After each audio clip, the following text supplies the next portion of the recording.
পাথর প্রতিমার পর এবার রুট বিবাদকে কেন্দ্র করে পথ অবরোধে নামলেন রায়দিঘির বোলের বাজারের অটো এবং টোটো চালকরা। এর জেরে চরম ভোগান্তিতে পড়েন সাধারণ যাত্রীরা। আর বৃহস্পতিবার বিডিওর উপস্থিতিতে হওয়া প্রশাসনিক বৈঠকে সিদ্ধান্ত হয়েছিল পাথর প্রতিমার 10টি অটো বা টোটো প্রতিদিন রায়দিঘি পর্যন্ত যাতায়াত করতে পারবে। তবে বোলের বাজারের চালকরা এই সিদ্ধান্ত মেনে নিতে নারাজ। তাদের দাবি, টোটো স্ট্যান্ডের জন্য ইউনিয়ন তাদের কাছ থেকে 10 থেকে 15,000 টাকা করে নিয়েছে। তাই পাথর প্রতিমা চালকদের রায়দিঘি আসতে দিলে বোলের বাজারের চালকদেরও মথুরাপুর পর্যন্ত চলাচলের অনুমতি দিতে হবে। আর এই দাবি না মানায় শুক্রবার সকাল থেকে রাস্তা অবরোধ করেন চালকরা, যার ফলে এলাকায় তীব্র যানজট এবং জনজীবন ব্যাহত হয়।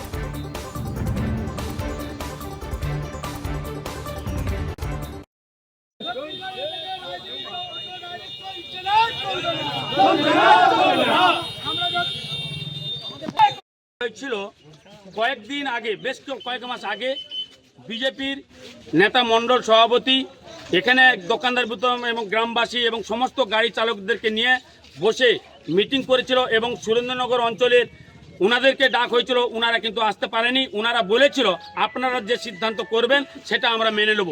তাই মণ্ডল সভাপতি এখানে বসে বলেছিল যে ভায়া হিসাবে ওনাদেরকে চলতে হবে, যদি না চালাতে চান তাহলে ওনারা চালাবেন না। সেই হিসাবে আমরা কিন্তু গাড়ি চালাচ্ছি।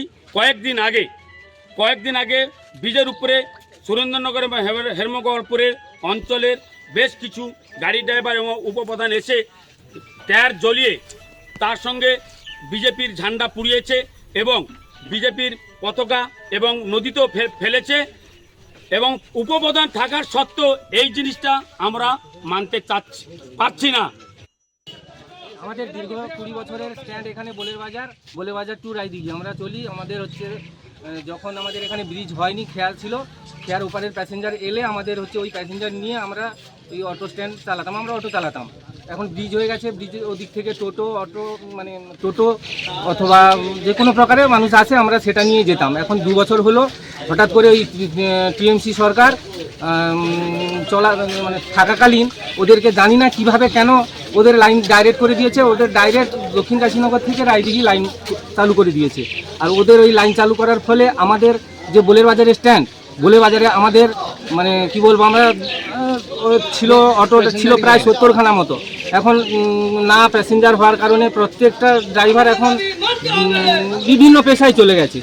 এখন হচ্ছে না চলারই মতো আমাদের। সকালে আমরা যাই আসি, একটা রুজি রোজগারও হয় না, তেলের পয়সাও হয় না আমাদের। সেই কারণে আমরা চাইছি স্ট্যান্ড যাতে ভায়া হয়ে চলে। আমাদের হচ্ছে